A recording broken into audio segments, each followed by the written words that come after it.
Por que Carl Sagan contou uma grande fake news a respeito de Santa Teresa d'Ávila? Nesse livro aqui, de Carl Sagan, O Mundo Assombrado pelos Demônios, no qual ele vai falar sobre questão de alienígenas, crenças também relacionadas à religião, que na opinião dele, com base empírica, com base testada pela ciência, é tudo falso. E lá na página 150, ele está falando sobre sonhos eróticos, que pessoas da Idade Média tinham.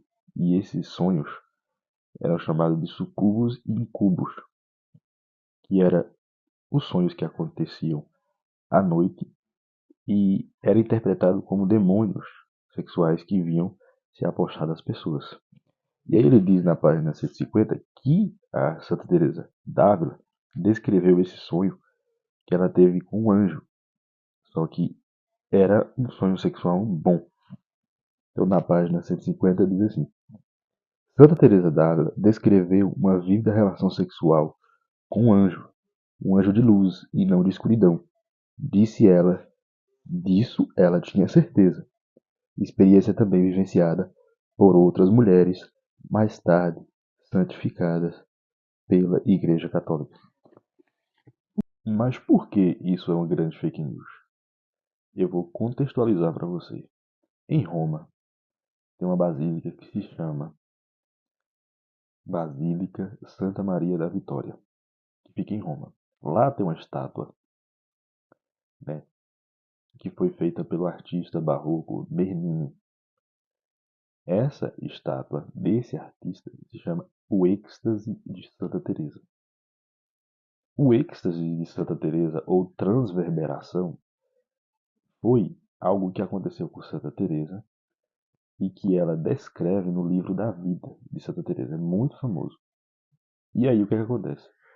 Essa transverberação, eu vou deixar um trecho aqui, eu vou ler para você no final desse vídeo, mas essa transverberação, que é o sonho, uma visão de Santa Teresa, é usada por psicólogos, pessoas que estudam aí o sonho, psicanalistas, pessoas da psicanálise, enfim, psicólogos e tudo mais.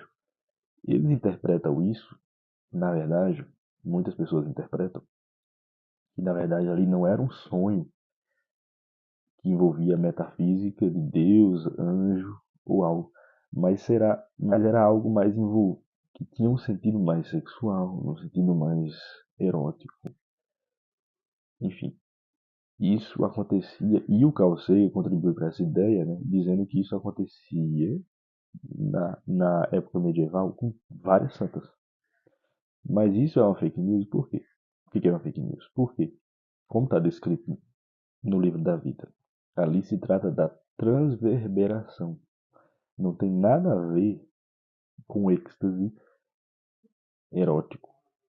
Eu vou ler o trecho, né, para vocês perceberem que muitas pessoas se atentam a isso aqui para dizer que era uma questão erótica. A dor era tão grande que eu soltava gemidos, e era tão excessiva a suavidade produzida por essa dor imensa que a alma não desejava que tivesse fim, nem se contentava senão com a presença de Deus. Eu recomendo que você leia o livro da vida, né, de Santa Teresa. Se quiser também ler o livro de Carl Sagan, O Mundo Assombrado pelos Demônios, né? Você pode ler também. Não é ruim ler esse livro, né? Para você refutar mesmo as ideias que estão lá. Você precisa conhecer essas ideias, inclusive. Inclusive, porque lá fala muito de religião. Vou deixar o link aqui de um artigo do Instituto Hesed, em que ela tem esse artigo a respeito da transverberação do coração de Santa Teresa. Mas ler o livro na íntegra é bom. Enfim, existe essa fake news, essa ideia falsa, essa interpretação que ela é reducionista. Ela acha que é uma interpretação que diz que se reduz a uma questão erótica, como se a Santa Teresa tivesse tido um sonho sexual simplesmente, mas não é isso, e que outras santas tiveram isso e se reduz a isso, né? Reduzindo a vida de Santa Teresa a esse tipo de coisa, sendo que existe uma questão metafísica muito além disso, né? Dentro do sonho. A vida de Santa Teresa, claro, obviamente, que tem uma questão metafísica muito maior, Mas eu tô falando especificamente desse sonho que o Carl Sagan pegou e interpretou de uma forma totalmente errônea. E usou outros exemplos de outras santas também. O Carl Sagan é famoso por dizer: eu não consigo provar a existência de Deus, por isso eu não acredito. Eu também não consigo provar a não existência de Deus. Então, por isso eu também não tenho como fazer nada, né? E, tipo assim, o que ele trouxe? Ele trouxe a ideia um pouco humilde, né? Ele era ateu, mas era um pouco humilde, no sentido de dizer assim, ele não acredita em Deus, porque eu não consigo provar a existência dele, mas também não desacredito porque eu também não consigo provar a existência e a não existência, né? Obviamente. E então é isso. Mas o que é interessante ler esses livros? Para a gente refletir sobre esse tipo de coisa que é uma ideia falsa. Uma ideia falsa, uma ideia reducionista sobre a vida de uma santa como a Santa Teresa d'Ávila. Isso pode ser feito com que com outro tipo, com outra figura, com outro santo da Igreja Católica também. E é isso, pessoal. Eu espero que vocês leiam esses dois livros que eu vou indicar.